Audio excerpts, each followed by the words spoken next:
Hello friends, આજે આપણે બનાવવા જઈ રહ્યા છીએ પનીર ચીલી. પનીરની અંદર કોર્નફ્લોર, સોલ્ટ, પછી ગરમ મસાલો, ચીલી પાવડર, હળદર, ઓરેગાનો એ બધું નાખીને પનીરને સરસ રીતે કોટ કરી લઈશું. જે પનીર તમે સ્ક્રીન ઉપર જોઈ રહ્યા છો અત્યારે, એ પનીરની રેસિપી ઓલરેડી મારા યુટ્યુબ શોર્ટ્સમાં મૂકી દીધી છે. એન્ડ આ જ પનીરમાંથી મેં બનાવ્યું હતું cheese spread, homemade cheese spread. 2 કે 3 જ ઇન્ગ્રીડિયન્ટ્સની હેલ્પથી એની રેસિપી પણ મેં ઓલરેડી અપલોડ કરી છે ઇન્સ્ટાગ્રામ પર. એની બી હું તમને લિંક આપી દઈશ, તો તમે એ પણ જઈને જોઈ શકો છો. આપણે એક બાઉલમાં આ જે સૂપ સ્ટાર્ટિંગમાં તમે જોયો એને પાણી એડ કરીને સ્લરીની જેમ મિક્સ કરી દઈશું. આ બધા વેજીટેબલ્સ છે. એક પેનમાં ઓઇલ મૂકીશું. ઓઇલ થોડું ગરમ થઈ જાય દેન એની અંદર ઓનિયન એડ કરી દઈશું. દેન બધા જે વેજીટેબલ્સ હમણાં તમે આગળ જોયા એ બધા બી એડ કરી દઈશું, જેમ કે કેપ્સિકમ છે, ગ્રીન ઓનિયન છે.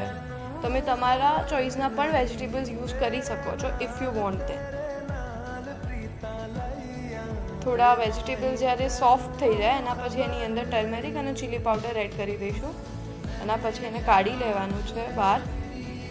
એ જ પેનમાં થોડું ઓઇલ મૂકીને પનીરને બી આપણે રોસ્ટ કરી લઈએ. તમે જોઈ શકો છો જે રીતે સ્ક્રીન ઉપર ચાલી રહ્યું છે. મેં પનીરને રોસ્ટ કરવા માટે મૂકી દીધું છે. થોડું એને એકદમ ક્રન્ચી થઈ જાય ત્યાં સુધી જ રાખવાનું છે.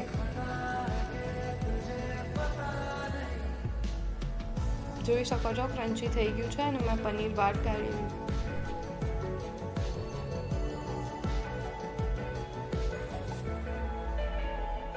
હવે એની એ જ પેનમાં આપણે આપણા જે વેજીટેબલ સોફ્ટ કરીને મૂક્યા હતા એ એડ કરી લઈશું. દેન સૂપની જે સ્લરી બનાવી હતી એ પણ એડ કરી દઈશું. મિક્સ કરી લઈશું સરસ રીતે.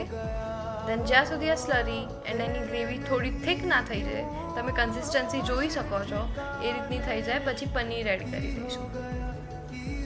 એકદમ જેન્ટલી અને સોફ્ટલી મિક્સ કરવાનું છે જેથી પનીર